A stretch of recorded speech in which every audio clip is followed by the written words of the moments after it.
Moi, je vais lire Jean 15, verset 19. Et une autre personne va nous aider à lire Éphésiens 6, 19 et 20. Jean 15, l'évangile selon Jean, le chapitre 15, verset 19.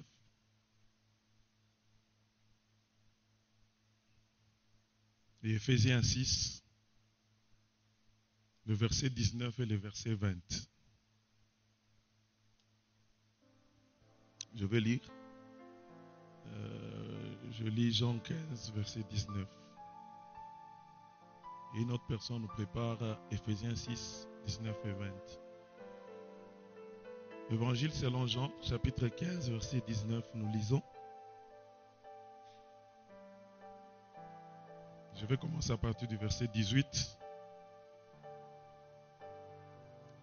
Si le monde vous hait, sachez qu'il m'a haï avant vous. Si vous étiez du monde, le monde aimerait ce qui est à lui. Mais parce que vous n'êtes pas du monde et que je vous ai choisi du milieu du monde, à cause de cela, le monde vous haïra. On nous lit Éphésiens 6, versets 19 et 20.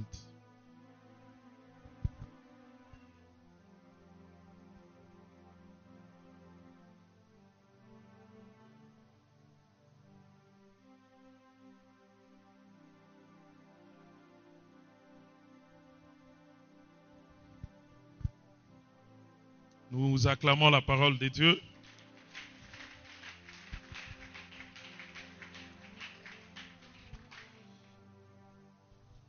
Ok, nous bénissons le Seigneur pour cette parole. Telle que nous venons de le lire, la parole est claire, telle que le pasteur l'a toujours dit. Tellement par moments nous cherchons à expliquer ce qui est clair. C'est pourquoi nous changeons même l'essence. Aujourd'hui, nous voulons juste nous rappeler.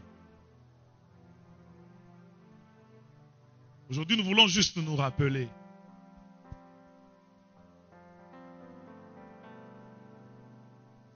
Nous rappeler que nous sommes ambassadeurs de Christ.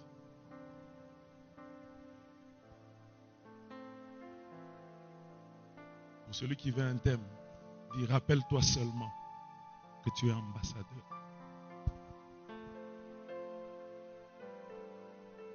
Rappelle-toi seulement que tu es ambassadeur. Souviens-toi seulement que tu es ambassadeur. N'oublie pas seulement que tu es ambassadeur.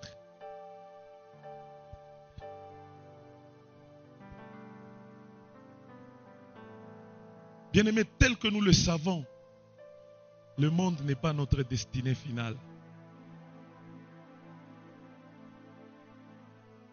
Et si nous sommes dans ce monde, nous sommes en transit. Notre destinée finale, c'est le ciel. Alléluia. Et c'est même la Bible nous dit que l'époux est en train de venir nous chercher. L'époux est en train de venir chercher son église. L'époux est en train de venir chercher l'épouse. Parce qu'il sait que l'épouse est en transit quelque part.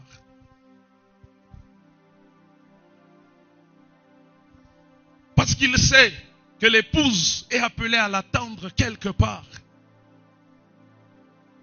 Parce qu'il sait qu'il pleuve ou qu'il neige, un jour, il ira prendre l'épouse. Et ça, c'est sa part. Et c'est vraiment certain pour le Seigneur. Et l'épouse aussi, elle doit savoir qu'elle attend quelqu'un. Et l'épouse aussi, elle doit savoir qu'elle attend quelqu'un, qu'elle attend l'époux qui va l'amener à sa destination finale. Et comme il sait que dans cette situation où elle est, c'est une situation transitoire, si je peux le dire ainsi. Elle est appelée à ne pas se conformer à cette situation-là qui est passagère, qui est de courte durée. Mais elle doit avoir un regard fixé, elle doit beaucoup plus se focaliser sur sa destination finale. Alléluia. Même le Jean 15 que nous avons lu, vous verrez que le Seigneur est en train de parler à ses disciples. Il leur dit que vous êtes dans le monde, mais vous n'êtes pas du monde. En d'autres termes, vous êtes dans le monde, mais vous n'êtes pas du monde. Et même Paul, parlant aux Éphésiens, il leur a demandé de prier pour lui, d'intercéder pour lui. Parce qu'il était ambassadeur de Christ. Donc en d'autres termes, que l'Église intercède pour lui, pour qu'il n'oublie pas sa mission, pour qu'il n'oublie pas ce qu'il est. Si nous devons essayer un peu de comprendre ce que c'est un ambassadeur, vous verrez que c'est un représentant d'un pays dans un autre pays. Donc c'est un envoyé spécial d'un pays dans un autre pays.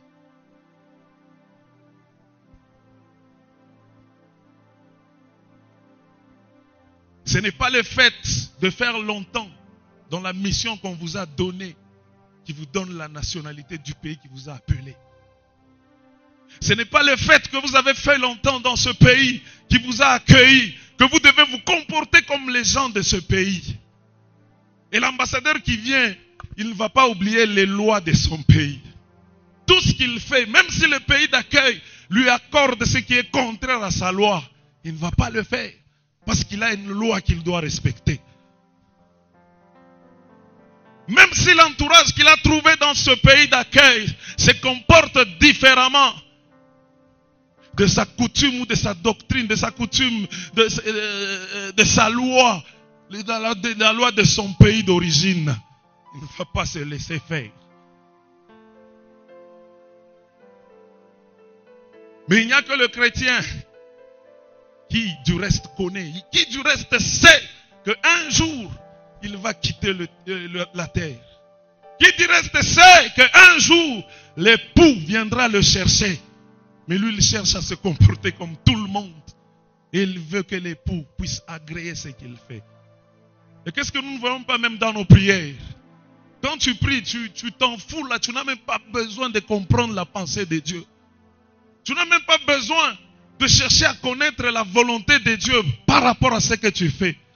Mais tu demandes seulement à Dieu de t'accompagner dans ce que tu veux faire. Souviens-toi seulement.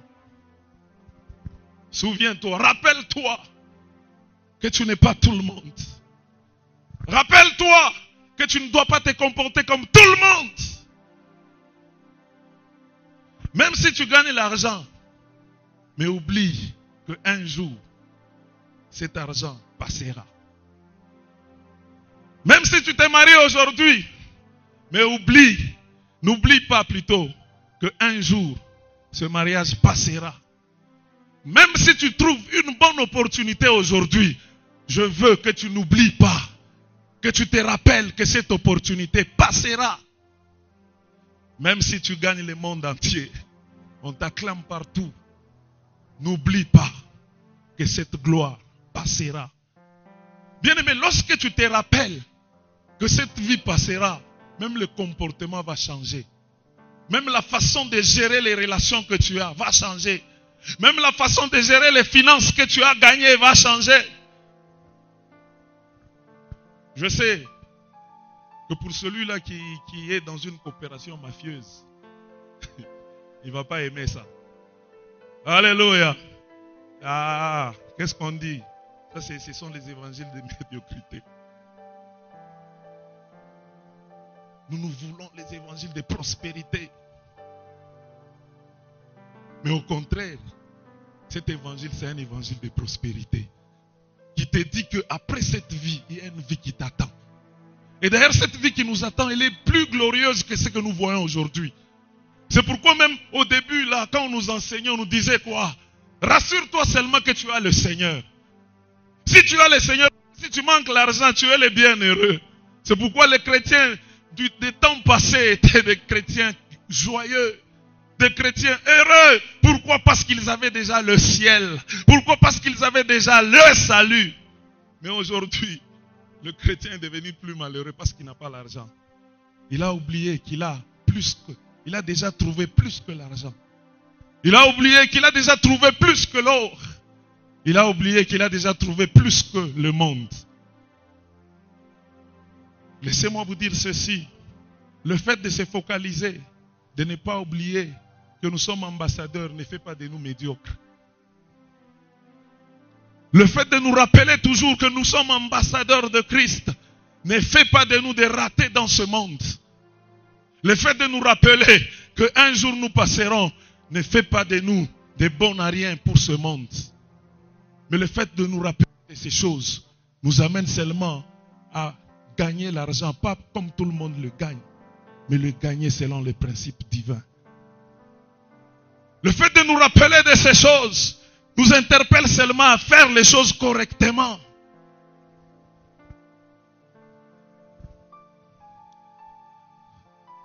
Alléluia. Bien aimé, vous verrez qu'un ambassadeur, dans le pays où il est, tout ce qu'il fait là, même le salaire, il ne le gagne pas dans ce pays d'accueil. Il l'envoie toujours dans son pays.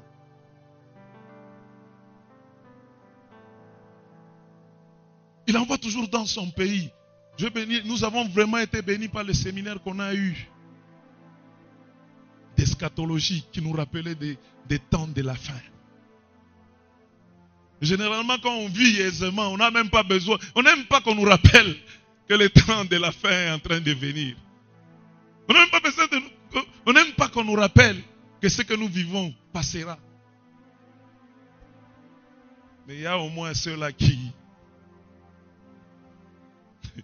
sont dépourvus de tout là. Ils attendent ce jour.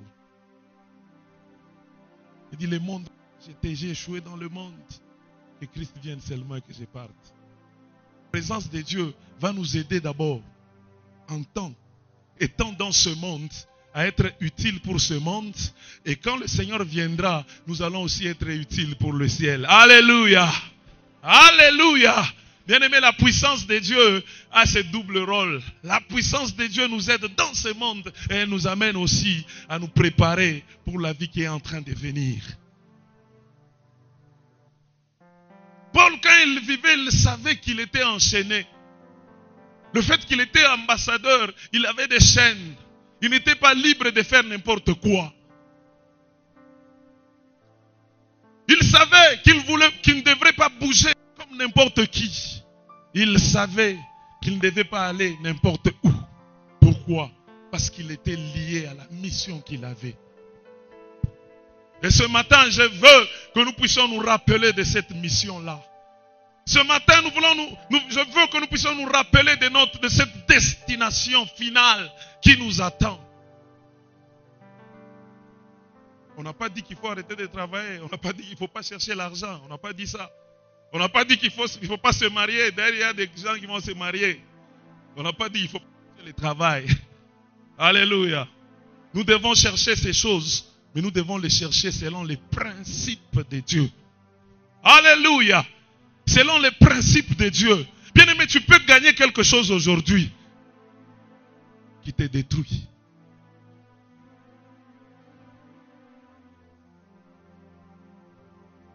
Si nous regardons l'expérience de vie que nous avons, pour les Congolais, c'est autour de 45 ans.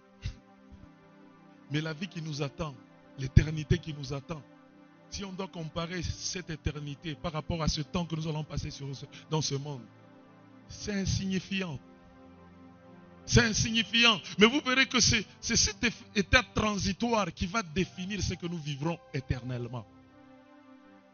Mais pour celui-là qui voit déjà cette gloire, il ne va pas se laisser faire pendant cet état transitoire. Il ne va pas se laisser faire pendant cette vie de courte durée. Il ne va pas se laisser faire. Qui du reste ne dépend même pas de nous-mêmes.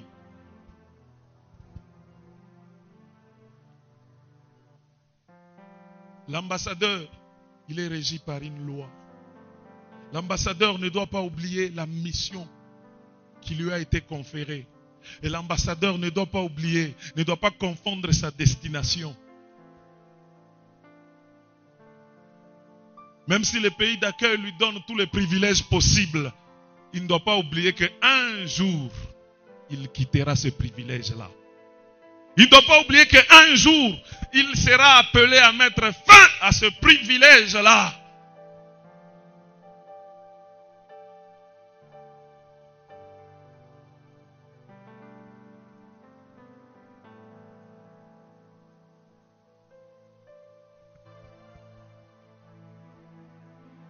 Alléluia.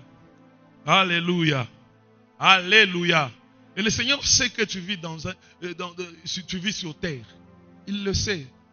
D'ailleurs, dans Jean que nous venons de lire, il a dit, vous êtes dans le monde, mais vous n'êtes pas du monde. Il sait que dans le monde, vous avez besoin de beaucoup de choses. Mais vous n'allez pas procéder comme le monde. Vous savez, quand quelqu'un ne se rappelle pas qu'il n'est pas de ce monde, il va se comporter comme tout le monde.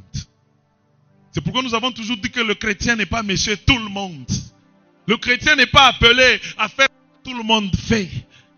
L'ambassadeur de Christ n'est pas appelé à faire tout ce que tout le monde fait. Et l'ambassadeur de Christ, il fait ce que Dieu attend de lui. Il fait ce que son maître attend de lui. Et quand bien même qu'il sera en train de vivre, il cherche à vivre comme son maître. Il est le reflet de celui qui l'a envoyé. Il reflète celui qui l'a envoyé. Il a le mandat de celui qui l'a envoyé.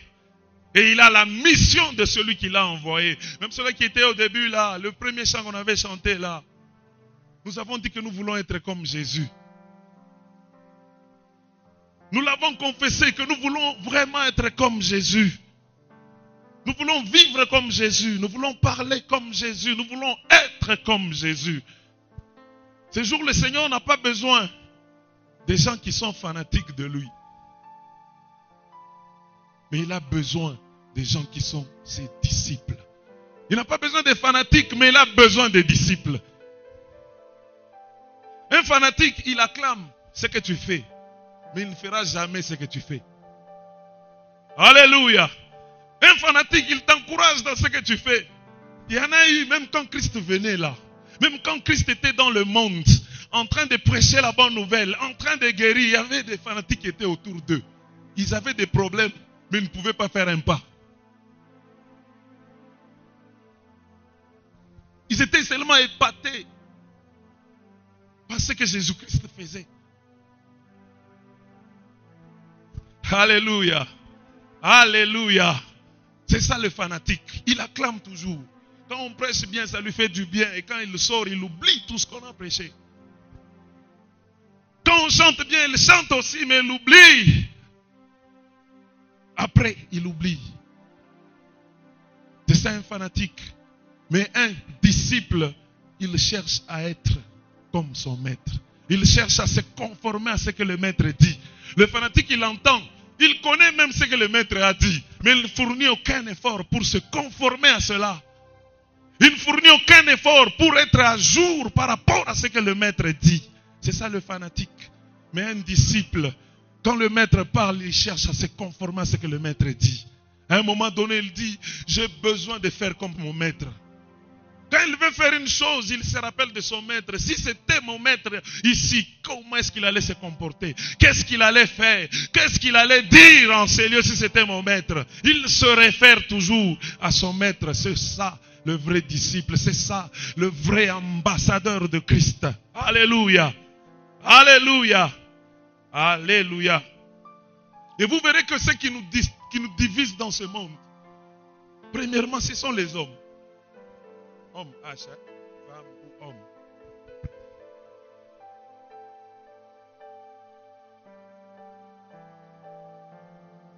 Vous verrez qu'on peut se quafier quelque chose. Deux personnes peuvent se quafier quelque chose. Ils peuvent disputer quelque chose. Et dans cette dispute-là, cette dispute va engendrer les inimitiés. Ils peuvent se disputer peut-être pour un avantage. Mais à force de se disputer pour cet avantage-là, vous verrez quelque part, ils seront en conflit l'un de l'autre. Quelque part, ils deviendront l'ennemi l'un de l'autre. Quelque part, l'un ne va plus supporter l'autre. Pourquoi? Parce qu'on s'est disputé. On s'est disputé pour un avantage. On s'est disputé pour quelque chose. Mais lorsque tu es ambassadeur, tu ne dois pas oublier que cette chose pour laquelle on se dispute aujourd'hui, un jour elle passera. Bien aimé, si cette chose-là est au milieu de votre dispute, plus vous vous accrochez à cette chose, plus vous allez vous perdre dans votre destinée. Plus vous vous accrochez à cette chose, plus vous allez perdre votre destinée. Et les regards fixés, nous devons avoir les regards fixés sur Christ. C'est pourquoi même Christ dit, Recherchez la paix avec tous. Alléluia. Et si c'est dans ce conflit-là, je me dis, cette chose, cet avantage va passer un jour. Je vais me ressaisir. Je renonce à cette chose pourvu qu'on soit en unité, pourvu qu'on soit en bon terme, pour que je ne rate pas ces jours. Alléluia. Si nous devons rentrer en nous-mêmes, vous verrez que c'est toujours à la base de ça. Les deux là, l'un ne veut pas lâcher. L'un ne veut pas lâcher, l'autre ne veut pas lâcher. Ça crée la dispute.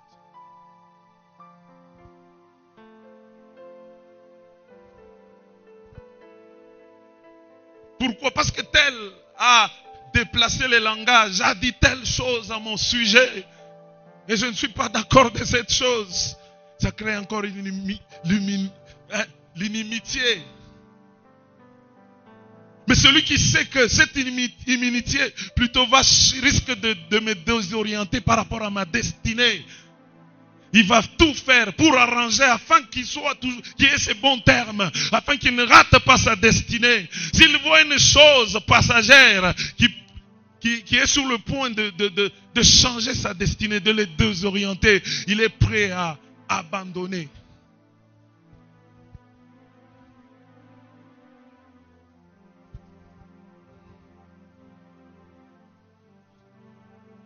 Peut-être tu t'es accroché aux avantages de ce monde. Tu t'es accroché à la position que tu es dans ce monde. Tu peux avoir beaucoup de femmes, mais sache qu'un jour, elles passeront. Quelle sera ta suite? Quelle sera ta suite? Quelle sera ta destinée? Tu peux avoir beaucoup d'argent aujourd'hui que tu as mal acquis. Tout le monde peut t'acclamer, mais sache qu'un jour, cet argent mal acquis va passer. Quelle sera ensuite ta destinée? Peut-être tu as gagné l'argent à partir du banditisme. Les gens ont pleuré. Tu t'es tapé l'argent. Mais sache qu'un jour, ce que tu as gagné là passera.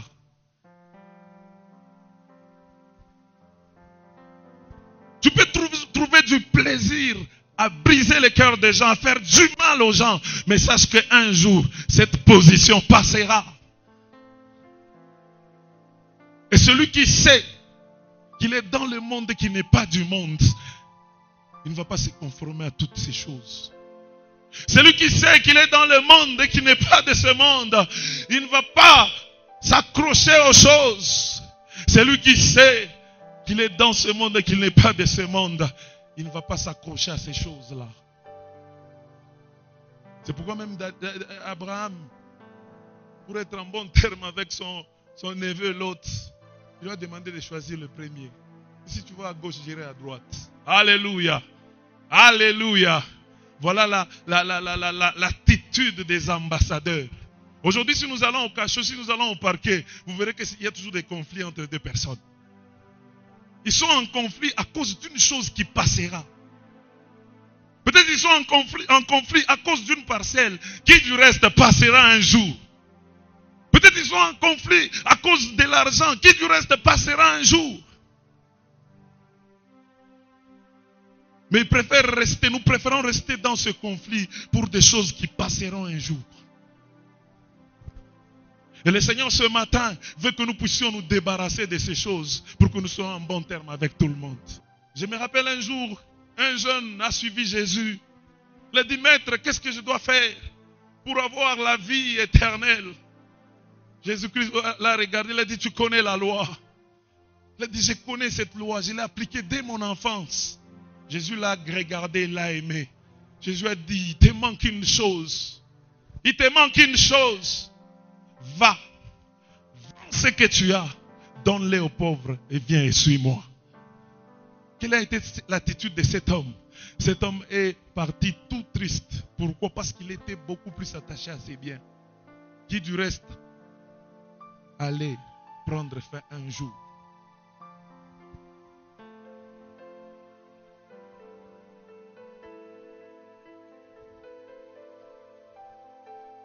Jean 2,15 nous dit quoi? N'aimez point le monde, ni les choses qui sont dans le monde. Si quelqu'un aime le monde, l'amour du Père n'est point en lui. Et l'ambassadeur qui est dans le monde et qui n'est pas du monde, il n'est pas appelé à aimer le monde. Aimer le monde, ce n'est pas synonyme de se séparer de tout le monde. Ce n'est pas synonyme de ne pas travailler. Ce n'est pas synonyme de ne pas chercher l'argent. Ce n'est pas ça. Ce n'est pas ça. N'aimez point le monde. Comment est-ce qu'une personne peut savoir s'il aime le monde ou pas?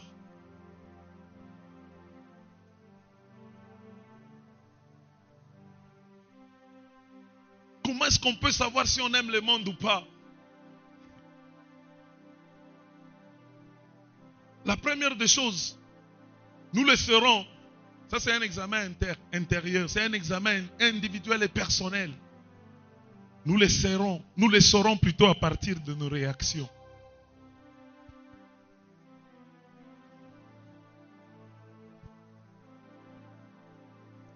Comment est-ce que tu réagis lorsque celui qui t'a... Ça, c'est le premier aspect. Comment est-ce que tu réagis lorsque celui qui t'a donné la mission te demande cette chose-là que tu as gagnée? Comment est-ce que tu réagis? Tu as gagné beaucoup d'argent, c'est bien. Mais lorsque le Seigneur te demande cet argent que tu as gagné, comment est-ce que tu réagis? C'est ce qui déterminera si tu aimes le monde ou pas. Ce jeune-là, il est venu voir Jésus. Lorsque Jésus lui a demandé ce qu'il avait gagné, il a dit, ce que tu as gagné, va les vendre, donne-les aux pauvres. Ah là, il a refusé. Et c'est la preuve pour dire que cet homme aimait le monde. Pourquoi? Parce que lorsque Christ lui a demandé de se débarrasser de ce monde, il a refusé. Vous allez lire, c'est dans Luc 8 et 18, de 22 à 25. Le jeune homme là. C'est quoi même Christ, quand il a regardé les autres, ils ont dit, voilà pourquoi c'est difficile à un riche d'entrer dans le royaume des cieux. Pourquoi? Mais un riche ambassadeur de son état qui n'ignore pas qu'il est ambassadeur, lui il ira au ciel. Parce que si Dieu lui demande cette richesse, il ne va pas refuser. Alléluia. Alléluia. Comment est-ce que nous réagissons quand le Seigneur nous demande ce que nous avons gagné? Quand le Seigneur nous demande ce que nous avons gagné, l'argent que nous avons gagné. Lorsque le Seigneur nous demande l'énergie, la force que nous avons gagné. Lorsque le Seigneur nous demande le temps que nous avons gagné. Comment est-ce que nous réagissons? Mais si cela amène la tristesse, nous allons directement comprendre que l'amour du monde est entré en nous. Et directement nous allons nous humilier. Mais si cela amène la joie, nous allons comprendre que nous n'aimons pas le monde. Alléluia. C'est pourquoi vous verrez que ceux-là qui ont déjà compris ces choses, ils offrent même avec joie. Ils offrent avec joie parce qu'ils savent que c'est le Seigneur qui m'a donné et c'est le Seigneur qui me l'a demandé. Alléluia. Que Dieu soit loué parce qu'il m'a donné et il me l'a demandé aujourd'hui. Il est fait avec joie. Il sait que tel que le Seigneur lui a donné, le Seigneur est capable de lui retourner. Alléluia. N'oublie pas que tu es dans le monde. Bien que tu sois dans le monde, tu n'es pas du monde. Je veux que tu le dises à ton prochain qui est à côté de toi. Il dit, frère, tu es dans le monde, mais tu n'es pas du monde. N'oublie pas.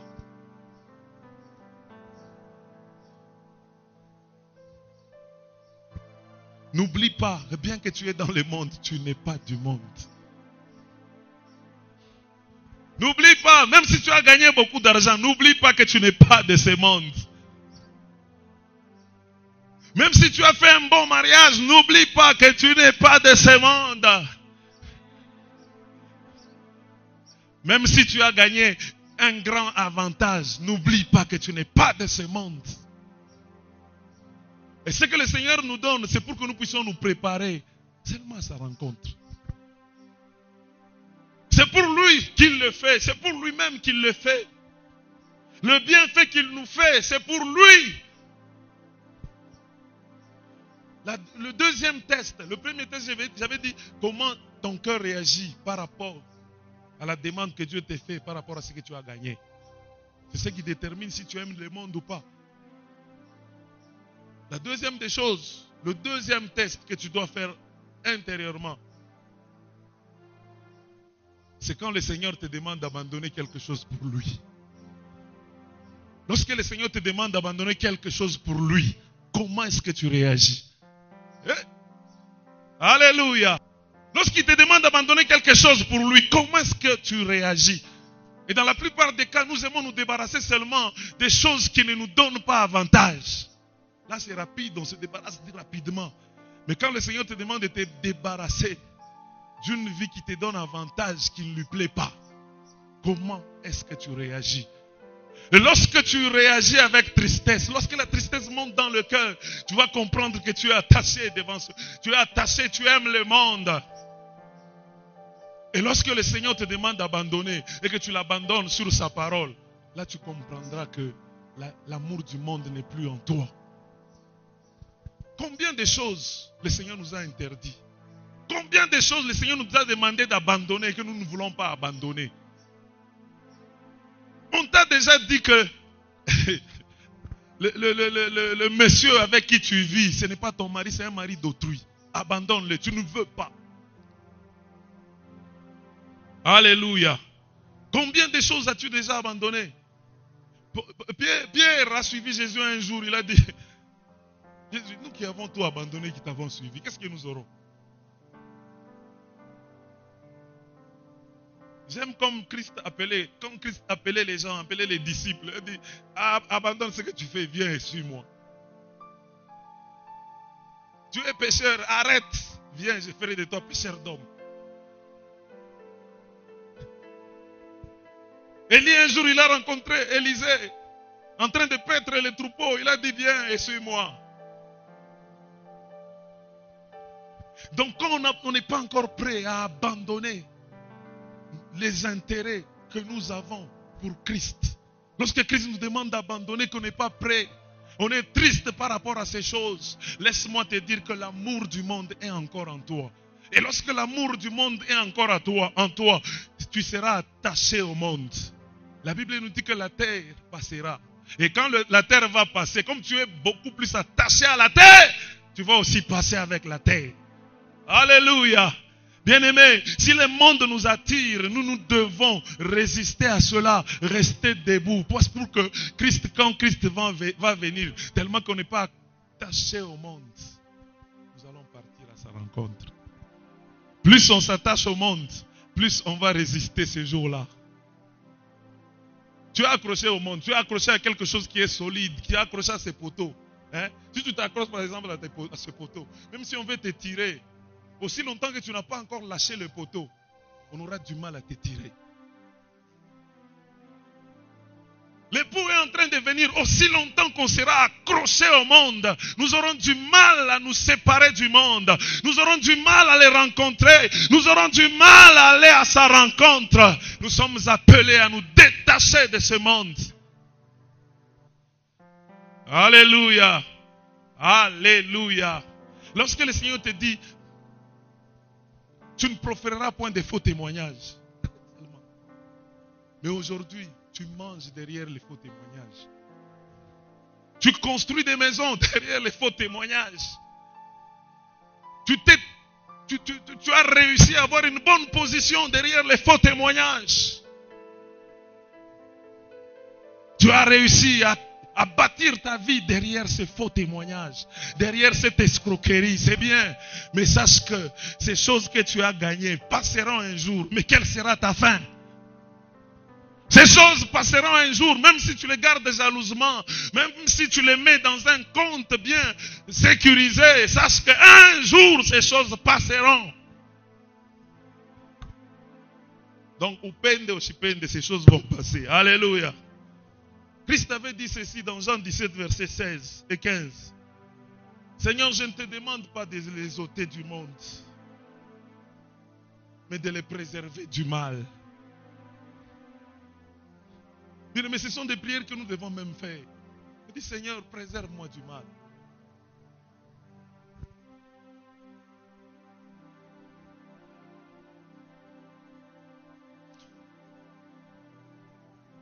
Et vous verrez que l'ambassadeur là qui vit, celui qui n'est pas dans le monde mais qui vit Il a une mission qu'il est appelé à remplir. Et la vie que nous avons ne nous appartient pas à nous-mêmes. Un jour, nous serons appelés à répondre. Nous serons appelés à rendre compte de la vie que nous avons. Nous serons appelés à rendre compte de la voie que Dieu nous a donnée. Peut-être que tu vas dire que Seigneur, je n'avais pas l'argent. Je n'avais pas suffisamment d'argent. Il te dira que ok, tu n'avais pas l'argent, mais tu avais la voie. Qu'est-ce que tu en as fait? Et je sais que tu n'avais pas les véhicules, tu n'avais pas de grandes maisons, mais tu avais la vie. Qu'est-ce que tu en as fait? J'ai aimé ce que le pasteur avait dit après l'eschatologie. Il a dit, nous allons passer une semaine d'été. Nous allons nous efforcer à vivre cela. Nous allons nous efforcer de nous rappeler de ces jours, des temps qui viennent, des derniers événements qui sont en train de venir. Du reste, aucune créature ne va échapper à ça. La Bible nous dit, dans Luc 21, verset 33, le ciel et la terre passeront, mais mes paroles ne passeront pas. Le Seigneur veut que nous puissions nous accrocher à ce qui ne passera pas. Le Seigneur veut que nous puissions investir dans ce qui ne passera pas. Le Seigneur veut que nous puissions faire les choses pour ce qui ne passera pas. Pourquoi un jour le frère Guillaume nous avait dit, si je peux emprunter ces mots, il a dit, nous sommes sur terre. Nous ne sommes pas des terriens, mais nous sommes des ciellois. Alléluia. Même si la terre te donne tous les privilèges possibles, tu ne dois pas oublier que tu es en transit. Un jour, ton séjour va expirer. Si comment visa est expiré, tu seras expulsé. Et quand tu seras expulsé, tu auras des comptes à rendre dans ton pays d'origine. Il y a une histoire, il y a une parabole là que Christ avait annoncé, avait expliqué aussi à ses disciples. Il a dit un jour, un homme avait gagné, elle avait cultivé le blé. Il a récolté un jour, il a récolté, le grenier était plein. Il s'est adressé à son âme, il a dit, mon âme, ne sois plus inquiet. Tu as de la nourriture en abondance. Sois dans la joie. Christ nous dit que cette nuit même, le souffle lui a été retiré. Alléluia. Il a amassé beaucoup pour son âme. Mais ceux qui en ont joui, c'est ceux qui n'ont... C'était des personnes qui n'ont pas sué pour ces choses. C'est pour te dire que même si tu as gagné beaucoup, un jour, tu seras appelé à abandonner ce que tu as gagné. Donc ce que nous sommes appelés à faire, c'est de faire ce qui est bien. Nous devons apprendre à faire ce qui est juste. Mais ce qui est vrai, qu'un jour, le Seigneur essuiera nos larmes. Il a dit dans Apocalypse 21, verset 4. Il essuiera toutes larmes de leurs yeux. Et la mort ne sera plus. Il n'y aura plus de deuil, ni cri, ni douleur, car les premières choses ont disparu. Bien-aimés, toutes ces choses que nous voyons dans ce monde vont passer. Imaginez-vous, je me rappelle au début de ma foi, ce sont des mises en garde qu'on nous donnait. Imagine-toi, tu viens de gagner injustement beaucoup d'argent. Tu viens de gagner injustement beaucoup d'argent. Pendant que tu viens de gagner cet argent, le Seigneur vient. Tu ne vas pas partir. L'argent que tu as gagné, tu ne l'auras pas. Alléluia. Alléluia. C'est pourquoi on nous dit que toutes les fois que nous marchons, nous devons nous poser la question. Est-ce que si le Seigneur vient maintenant, est-ce que je peux partir? Il ne va pas te laisser. Peut-être que tu n'auras pas le temps de pécher, de terminer le péché que tu as commencé. Peut-être que tu n'auras pas le temps de le terminer. Le Seigneur peut venir pendant que tu es en train de pécher. Au milieu du péché, il revient. Quel avantage tu auras? Bien-aimé, pour une distraction, pour un confort là, d'une minute ou bien de 10 jours, d'une année, de 5 ans, tu vas perdre l'éternité comme ça. Bien-aimé, c'est parce qu'on ne compare pas l'éternité par rapport à la vie que nous menons. Alléluia. Alléluia.